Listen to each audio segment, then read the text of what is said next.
নমস্কার, আমি অর্ক, আর আপনারা শুনছেন শোনাই শোনো বাংলা গল্পের আস্তানা। আজকের গল্প শিবরাম চক্রবর্তীর একটি স্বর্ণঘটিত দুর্ঘটনা। বিশ্বেশ্বরবাবু সবেমাত্র সকালের কাগজ খুলে বিশ্বের ব্যাপারে মনোযোগ দেবার চেষ্টা পাচ্ছেন, এমন সময়ে বিশ্বেশ্বর গৃহিণী হন্তদন্ত হয়ে ছুটে আসেন। ওগো ওগো, সর্বনাশ হয়েছে! বিশ্বজগৎ থেকে তার বিনীত দৃষ্টিকে অপসারিত করেন বিশ্বেশ্বরবাবু। চোখ তুলে তাকান গৃহিণীর দিকে। ওগো, আমার কি সর্বনাশ হলো গো! আমি কি করব গো! বিশ্বেশ্বরবাবুকে বিচলিত হতে হয়। কি কি হয়েছে? কি? চুরি গেছে আমার সমস্ত গয়না, একখানাও রাখেনি গো। বিশ্বেশ্বরবাবুর বিশ্বাস হয় না প্রথমে। ব্যাপারটা বুঝবার চেষ্টা করেন তিনি। অবশেষে দীর্ঘ নিঃশ্বাস ফেলেন। ও, গয়না চুরি? তাই বলো। আমি ভেবেছি না জানি কি। বিশ্বেশ্বরবাবু যোগ করেন, তার অ্যানাটমিতে ব্যস্ততার চিহ্ন মাত্র দেখা যায় না। আমার অত গয়না একখানাও রাখেনি গো। একখানাও রাখেনি নাকি? বিশ্বেশ্বরবাবুর বাঁকা ঠোঁটে ঈষৎ হাসির আভাস যেন উঁকি মারে। তাহলে ভাবনার কথা তো। বিশ্বেশ্বরবাবুর ভাবভঙ্গি গৃহিণীকে অবাক করে, কিন্তু অবাক হয়ে থাকলে শোক প্রকাশের এমন সুযোগ হারাতে হয়। হেন মাহেন্দ্র যোগ জীবনে কটা আসে? ভাবনার কথা কি গো? আমার যে ডাক ছেড়ে কাঁদতে ইচ্ছে করছে। খেয়ে আমাদের এমন সর্বনাশ করে গেল গো। খেয়ে তারস্বর ছাড়তে উদ্যত হন তিনি। যাক, যেতে দাও। যা গেছে তার জন্য আর দুঃখ করে কি হবে? হাসি মুখেই বলেন বিশ্বেশ্বরবাবু। গতস্য শোচনা নাস্তি, বুদ্ধিমানের কার্য। এহেন বিপর্যয়ের মধ্যেও হাসতে পারছেন বিশ্বেশ্বরবাবু? সর্বশান্ত হয়ে দুঃখের ধাক্কায় তার মাথা খারাপ হয়ে গেল না তো? না গিন্নিকে সান্ত্বনা দিতেই তার এই হাসি খুশির ভান? কিছুই বুঝে উঠতে পারেন না গিন্নি। না পেরে আরও তিনি বিগড়ে যান। তুমি তুমি বলছো কি গো? হায় হায় হায়, আমার কি সর্বনাশ হলো গো! বাঁচখাই গলা বার করেন গৃহিণী। আরে থামো থামো, করছো কি? এবার বিশ্বেশ্বরবাবু সত্যিই বিচলিত হন। চিপে যাও, পাড়ার লোক জানতে পারবে যে। বই গেল আমার। গৃহিণী খাপ্পা হয়ে ওঠেন। আমার এত টাকার গয়না গেল, আর পাড়ার লোক জানতে পারবে না? কোনোদিন গা সাজিয়ে পড়তে পেলুম না, দেখাতেও পারলুম না হিংসুটেদের। জানুক না মুখ পোড়ারা, মুখ পুড়িরা। তুমি বুঝছো না গিন্নি। বিশ্বেশ্বরবাবু মুখখানা পেঁচার মতো করে আনেন। চুরির খবর পেলে পুলিশ এসে পড়বে যে। পুলিশ? পুলিশের কথায় গিন্নির ভয় হয়। আর পুলিশ এলেই বাড়িঘর সব খানাতল্লাশি হবে। আষাঢ়ের ঘন মেঘে বিশ্বেশ্বরবাবুর হাঁড়িপানা মুখ ভারী হয়ে আসে। সে এক হাঙ্গামা। এবার ভড়কে যান গিন্নি। কেন? চুরি গেলেই পুলিশে খবর দেয়, এই তো জানি।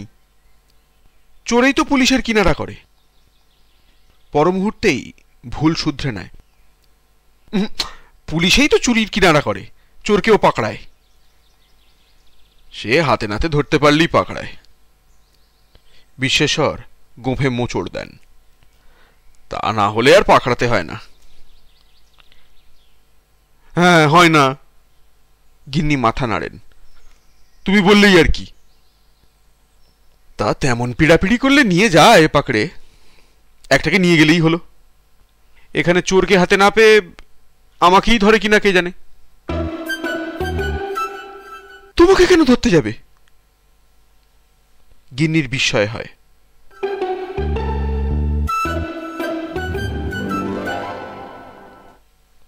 ও সব পারে, ওরা হাঁস আর পুলিশ, ওদের পারতে কতক্ষণ? বিশ্বেশ্বরবাবু বিস্তৃতভাবে ব্যাখ্যা করেন। তবে তফাৎ এই, হাঁস পাড়ে হাঁসের ডিম, আর ওরা পাড়ে ঘোড়ার ডিম। ঘোড়ার ডিমের আবার মামলেটও হয় না, একেবারেই অখাদ্য। তার মুখ বিকৃত হয়। তোমাকে কখনো ধরবে না? গিন্নি সজোরে বলেন। না, ধরবে না, আবার আমাকেই তো ধরবে। বিশ্বেশ্বরবাবুর দৃঢ় বিশ্বাসের বিন্দুমাত্র ব্যত্যয় হয় না। আর ধরলেই আমি স্বীকার করে ফেলবো, তা বলে রাখছি। কিন্তু করাবেই ওরা আমাকে স্বীকার। স্বীকার করানোই হলো ওদের কাজ। তাহলে ওদের চুরির কিনারা হয়ে গেল কি না? চুরি না করেও তুমি স্বীকার করবে চুরি করেছো? করবই তো, পড়ে পড়ে মার খেতে যাবো নাকি? ও সকলেই স্বীকার করে, করাটাই দস্তুর। আর নাও যদি মারে, হাজত বলে এমন একটা বিশ্রী জায়গায় আটকে রাখে শুনেছি, সেখানে ভারী আরশোলা আর নেংটি ইঁদুর। আরশোলা আমার দু চক্ষের বিষ, আর নেংটি ইঁদুর বাবা, সে বাঘের চেয়েও ভয়ানক। অমন অবস্থায় পড়লে সকলকেই স্বীকার করতে হয়। যদি তেমন তেমন দেখো, না হয় স্বীকার করেই ফেলো, তাহলেই ছেড়ে দেবে তো? হ্যাঁ, দেবে। একেবারে জেলের মধ্যে নিয়ে গিয়ে ছেড়ে দেবে। তবে কাজ নেই তোমার স্বীকার করে। গিন্নি এবার শান্ত হন। গয়না আমি চাই না। হ্যাঁ, সেই কথাই বল। আমি বেঁচে থাকতে তোমার ভাবনা কি? হ্যাঁ, আবার গয়না গড়িয়ে দেব না হয়? হ্যাঁ, দিয়েছ। সেবার বালিগঞ্জের জমিটা বিক্রি করেই তো হলো। এবার না হয় টালিগঞ্জের বাড়িটাই বেচে ফেলবো। এতক্ষণে গিন্নির মুখে হাসি দেখা দেয়। জমিটা বেচে 5,000 টাকার গয়না হয়েছিল। পুরনো বাড়ির আর কত দাম হবে? যতই কম হোক, 20,000-এর কম তো না। আমি ব্যাংকে টাকা জমানোর চেয়ে গয়না গড়িয়ে রাখতেই বেশি ভালোবাসি, তুমি তো জানো। মাটিতে পুঁতে রাখার চেয়েও ভালো। একটু দম নেন। হ্যাঁ, নিশ্চয়ই, জলে ফেলে দেওয়ার চেয়েও। কিন্তু কিন্তু এত টাকার গয়না, পুলিশে খবর না দাও, নিজে থেকে একটু খোঁজ করলে হতো না? হয়তো পাওয়া যেত একটু চেষ্টা করলে। হ্যাঁ, ও আবার পাওয়া যায়? যা যায় তা আর ফেরে না। ও আমি অনেকবার দেখেছি। কেবল খোঁজাখুঁজি সার হবে। বিশ্বেশ্বরবাবু বুড়ো আঙ্গুল নাড়েন। তবু গিন্নির তথাপি খুঁতখুঁতুনি যায় না। আরে খুঁজবো কি? কে যে নিতে পারে তা তো আমি ভেবেই পাচ্ছি না। বিশ্বেশ্বরবাবু কপাল কোঁচকান। কার যে এই কাজ? কার আবার? কার্তিকের? তা বুঝতেও তোমার তো দেরি হচ্ছে। যে চাকর টেরি কাটে সে চোর না হয়ে যায়? কার্তিক এতদিন থেকে আছে, অমন বিশ্বাসী, সে চুরি করবে? তা কি হয় কখনো? সে করবে না তো কি আমি করেছি? গিন্নি এবার ক্ষেপে যান। তুমি? বিশ্বেশ্বরবাবু সন্দিগ্ধ দৃষ্টিতে তাকান। তোমার নিজের জিনিস তুমি চুরি করবে? আমার বিশ্বাস হয় না। তাহলে কি তুমি করেছো? আমি? অসম্ভব। বিশ্বেশ্বরবাবু প্রবলভাবে ঘাড় নাড়েন। তুমি করনি, আমিও করিনি, কার্তিকও করেনি। তাহলে কে করতে গেল? বাড়িতে তো এই 3টি প্রাণী। গৃহিণী অন্তরের বিরক্তি প্রকাশ করেই ফেলেন। তাই তো ভাবনার বিষয়। বিশ্বেশ্বরবাবু মাথা ঘামাবার প্রয়াস পান। এইখানেই গুরুতর রহস্য। গোয়েন্দার মতো গোলমেলে হয়ে ওঠে তার মুখ। তোমার রহস্য নিয়ে তুমি থাকো, আমি চললুম। গয়না গেছে বলে পেট তো মানবে না। চলে যেতে যেতে বলে যান গিন্নি, তুমি টালিগঞ্জের বাড়িটার বিহিত করো এদিকে, তাছাড়া আর কি হবে তোমাকে দিয়ে। গয়নার কি গতি করতে পারি আমি নিজেই দেখছি। কার্তিককে কিছু বলো না যেন, প্রমাণ নেই, বৃথা সন্দেহ করলে বেচারা আঘাত পাবে মনে। কর্তা উদ্বেগ প্রকাশ করেন। কি করতে হয় না হয় সে আমি বুঝব। আর পাড়ার কেউ যেন ঘুণাক্ষরেও টের না পায়। বিশ্বেশ্বরবাবু ঈষৎ ব্যস্তই হন। চুরি যাওয়া একটা কেলেঙ্কারি তো। অত টাকার গয়না একদিন গা সাজিয়ে পড়তেও পেলুম না, তোমার জন্যই তো। কেবলই বলেছ গয়না কি পরবার জন্য, ওসব বাক্সে তুলে রাখবার জন্য। এখন হলো তো, সব নিয়ে গেল চোরে। গিন্নির কেবল কাঁদতে বাকি থাকে। আর সে তো তোমার ভালোর জন্যই বলেছি। পাড়ার লোকের চোখ টাটাবে, তোমায় হিংসে করবে, সেটা কি ভালো? বেশ, তবে এবার ওদের কানটা টাক। আমি গলা ফাটিয়ে ডাক ছেড়ে বলবো যে আমার এত টাকার গয়না ছিল, বলবোই তো। তাহলেই পুলিশে জানবে, চুরির কিনারা হবে। ও ভারী হাঙ্গামা, ও নিয়ে উচ্চবাচ্য করো না। আমি আজ বিকেলেই বরং টালিগঞ্জে যাচ্ছি। গিন্নি চলে গেলে আবার খবরের কাগজ নিয়ে পড়েন বিশ্বেশ্বরবাবু। নিজের গৃহের সমস্যা থেকে একেবারে স্পেনের গৃহ সমস্যায়। বিশ্ব ব্যাপারে ওতপ্রোত হয়ে কতক্ষণ কাটে বলা যায় না।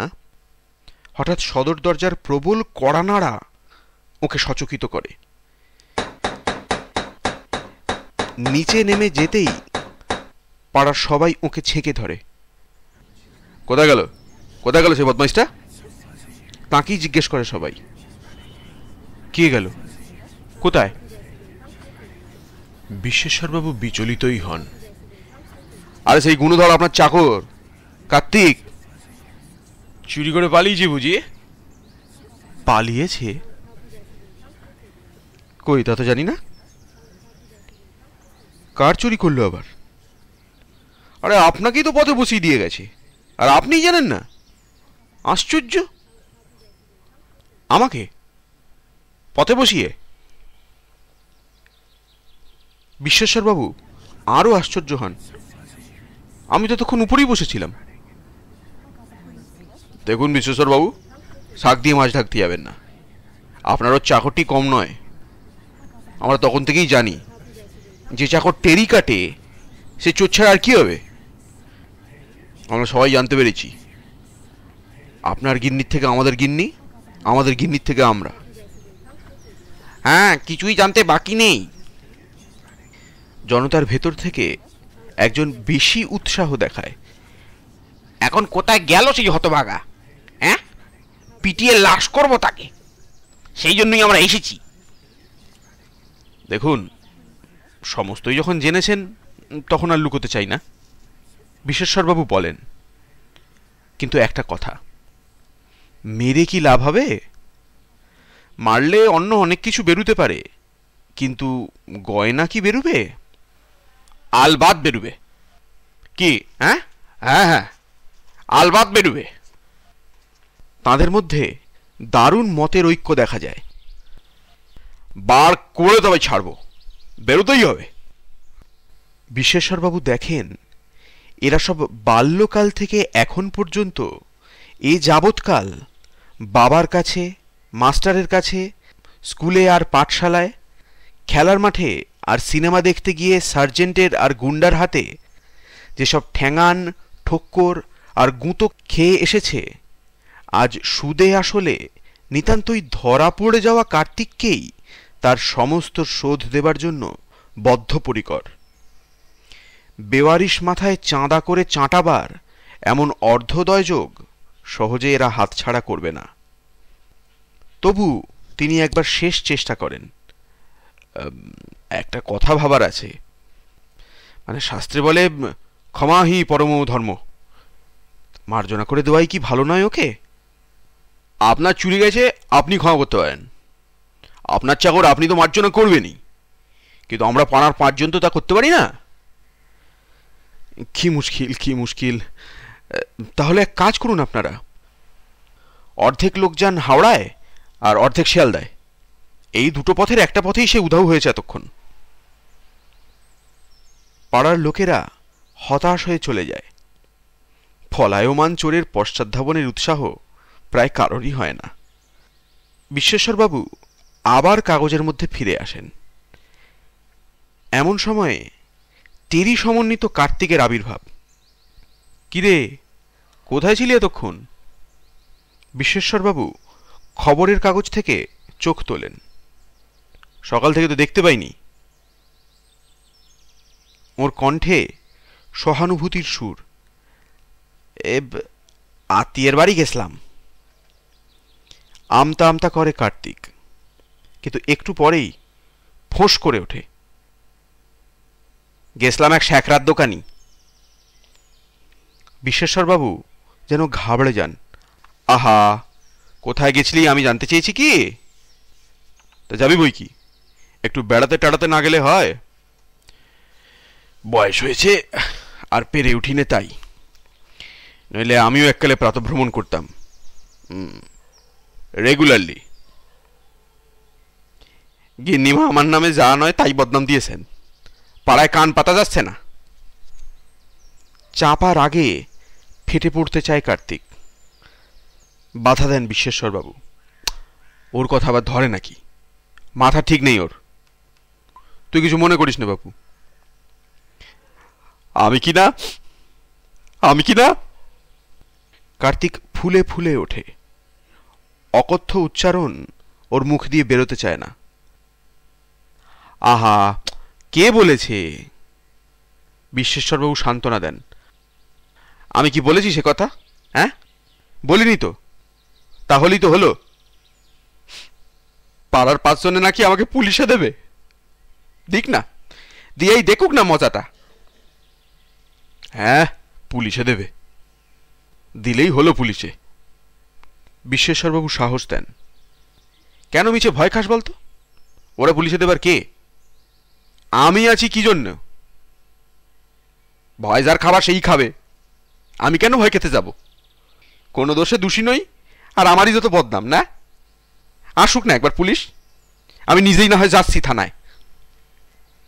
বিশ্বেশ্বরবাবু বেজায় দমে যান এবার। আরে তোর কি মাথা খারাপ হয়ে গেল নাকি? কোথায় পুলিশ, কে কাকে দিচ্ছে তার ঠিক নেই। হাওয়ার সঙ্গে লড়াই। একটু থেমে ট্যাঙ্ক থেকে একটা টাকা বের করেন। বদনাম দিয়েছে তার হয়েছে কি? গায়ে কি লেগে রয়েছে? এই নে, বকশিস নে, কিছু খা গিয়ে। ঝনাত হতেই তৎক্ষণাৎ তুলে নেয় কার্তিক। একটু ঠান্ডা হয় এতক্ষণে। কিন্তু একটা কথা বলে রাখি বাপু, যদি কিছু নিয়েই থাকিস এখান থেকে সরিয়ে ফেল। একখানাও রাখিস নি যেন এখানে। পাড়ার লোক যদি খবর দেয়, পুলিশ যদি এসেই পড়ে, খানাতল্লাশি হতে কতক্ষণ? সদ উপদেশ দিতে যান বিশ্বেশ্বরবাবু। কি নিয়েছি? হ্যাঁ, নিয়েছি কি? কার্তিক ক্ষেপে ওঠে। আমি কি বলেছি কিছু নিয়েছিস? কিছু তো নিসনি। তবু যদি কিছু নিয়ে থাকিস বলে তোর সন্দেহ হয়। আচ্ছা, এক কাজ কর না কেন কার্তিক, আমি তোকে গাড়ি ভাড়া এবং আরো কিছু টাকা দিচ্ছি, এখান থেকে পালিয়ে যা না কেন? কেন পালাবো? হ্যাঁ, আমি কি চুরি করেছি? তবে পালাবো কেন? কার্তিক দপদপ করে জ্বলতে থাকে। আহা, আমি কি পালাতে বলেছি?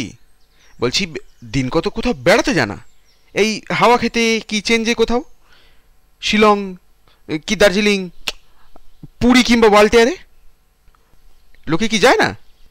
চুরি না করলে কি যেতে নেই? দেশেও তো যাসনি অনেকদিন। আমি বলি কি, কিন্তু তার বলা বলির মধ্যে বাধা পড়ে। বিশ্বেশ্বরবাবু বাড়ি আছেন? বলতে বলতে কতকগুলি ভারী পায়ের শব্দ ক্রমশ উপরে উঠতে থাকে। শটান তার ঘরের মধ্যে এসে থামে। জনকতক পাহারাওয়ালা নিয়ে স্বয়ং দারোগাবাবুকে দেখা যায়। আপনার নামে তো গুরুতর অভিযোগ, আপনি নাকি বাড়িতে চোর বসেছেন। বিশ্বেশ্বরবাবু আকাশ থেকে পড়েন। এসব মিথ্যে কথা কে লাগাচ্ছে বলুন তো? হ্যাঁ, কার খেয়ে দিয়ে কাজ নেই? ঘরবাড়ি কি চোর পুষবার জন্য হয়েছে? কেউ শুনেছে কখনো এমন কথা? আপনার কি গয়নার বাক্স চুরি যায়নি আজ? দারোগা জিজ্ঞাসা করেন। বিশ্বেশ্বরবাবু ভারী মুষড়ে যান, চুপ করে থাকেন। কি আর বলবেন তিনি? চুরির খবর থানায় রিপোর্ট করেননি কেন তবে? দারোগাবাবু হুমকি দেন। গিন্নি বলছিলেন বটে চুরি গেছে, কিন্তু আমার বিশ্বাস হয়নি। কার্তিকের দিকে ফেরেন এবার। এই, তুই এখানে কি করছিস? দাঁড়িয়ে কেন? বাড়ির ভেতরে যা, কাজকর্ম নেই? এই বুঝি আপনার সেই চাকরটা? কিরে বেটা, তুই কিছু জানিস চুরির? জানি বই কি হুজুর, সবই জানি। চুরি গেছে তাও জানি, কি চুরি গেছে তাও জানি। কার্তিক বলতে থাকে।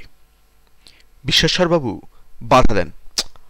দারোগাবু, একে ছেলে মানুষ, তার উপর মাথা খারাপ, চাকর হয়ে টেরি কাটে, দেখছেন না কি বলতে কি বলে ফেলবে। ওর কথা কান দেবেন না। বহুদিন থেকে আছে, ভারী বিশ্বাসী, ওর উপর সন্দেহ হয় না আমার। বহুদিনের বিশ্বস্ততা? বহুদিনের বিশ্বস্ততা একদিনেই উবে যায়। লোভ এমনই জিনিস বোঝায়। দারোগাবাবু বলেন। আকচারই দেখছি এরকম। কার্তিকের প্রতি জেরা চলে। এ চুরি কার কাজ বলে তোর মনে হয়? আর কারো কাজ নয় হুজুর, আমারই কাজ। কেন করতে গেলি এ কাজ? হয়তো আপনিই বলে দিয়েছেন হুজুর, লোভের বশে। কার্তিক প্রকাশ করে। তার শিক্ষাও আমার হয়েছে তেমনি, সবই বলবো আমি, কিছুই লুকুবো না হুজুরের কাছে। যা যা, আর তোকে সব বলতে হবে না। বিশ্বেশ্বরবাবু দুজনের মাঝে পড়েন। ভারী বক্তা হয়েছেন আমার, অমন করলে খালাস করাই শক্ত হবে তোকে। দারোগাবাবু, ওর কোনো কথায় কান দেবেন না আপনি। দারোগাবাবু বিশ্বেশ্বরের কথায় কান দেন না। কোথায় সেসব গয়না? কার্তিককেই জিজ্ঞাসা করেন। কোথায় আবার? আমারই বিছনার তলায়। বিরক্তির সঙ্গে বিস্তারিত করে কার্তিক।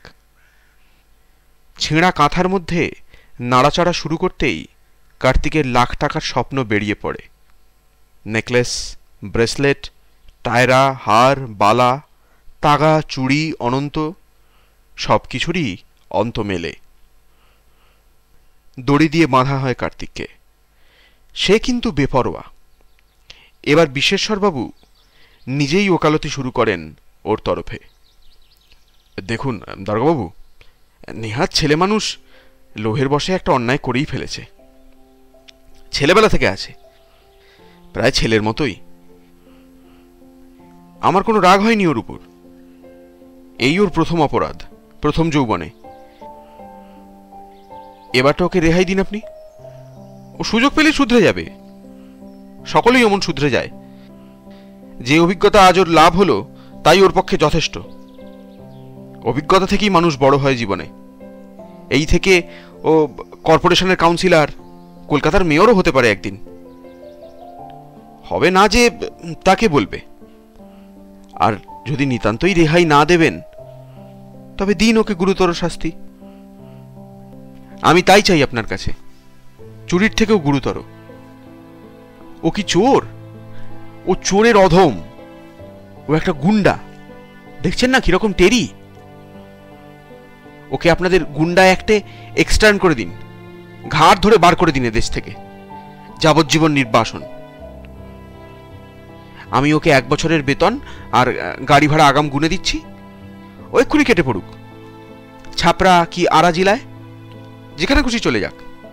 আর গয়না তো সব পাওয়া গেছে, কেবল সাধু হবার বা নতুন করে জীবন আরম্ভ করার একটা সুযোগ দিন ওকে আপনি। বিশ্বেশ্বরবাবুর বক্তৃতায় দারোগার মন টলে।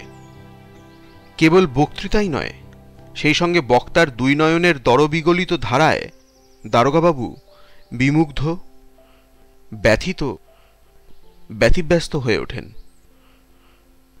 তিনি শিকার ফেলে চিত্তবিকার নিয়ে চলে যান। পুলিশের কবল থেকে অব্যাহতি পেয়েও একটুও কাহিল হয় না কার্তিক। তার সঙ্গে যেন ভয়ানক অভদ্রতা করা হয়েছে, ভয়ানক রকম ঠকানো হয়েছে তাকে। এহেন ধারণার বশে একটা জিঘাংসার ভাব তার প্রত্যেকটি আচরণ বিচরণ থেকে প্রকাশ পেতে থাকে। অবশেষে চিরবিদায়ের আগের মুহূর্ত ঘনিয়ে আসে। কর্তা অনেক আদর আপ্যায়নে, অযথা বাক্য বিস্তারে, অযাচিত বকশিসের প্রাচুর্য দিয়ে ওর যাবজ্জীবন নির্বাসনের দুঃখ ভুলিয়ে দেওয়ার চেষ্টা করেন। কিন্তু ও কি ভোলে? ওর ব্যথা কি ভোলবার? ওই জানে। তোমার আদরেই তো সর্বনাশ হয়েছে ওর। মানুষ এমন নিমখারাম হয়?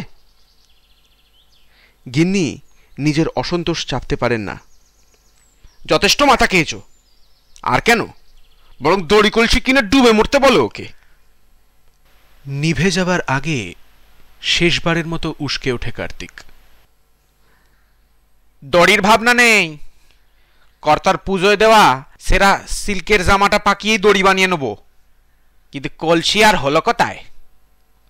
বড় দেখেই তো কলসি করাতে চেয়েছিল মা ঠাকরুন, কিন্তু গড়তে আর দিলেন কই? হ্যাঁ, বেশ ভালো একটা পেতলের কলসি হতো।